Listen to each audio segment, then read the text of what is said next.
முருகன் கையில் வேல் இருக்கு தெரியுமா? அது முன்வினையை அகற்றிவிடும் புரியுமா?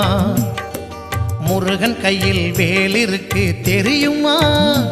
அது முன்வினையை அகற்றிவிடும் புரியுமா?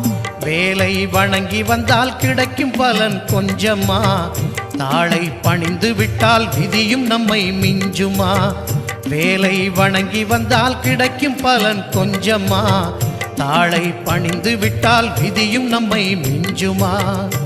அந்த முருகன் கையில் வேல் இருக்கு தெரியுமா? அது முன்வினையை அகற்றிவிடும் புரியுமா?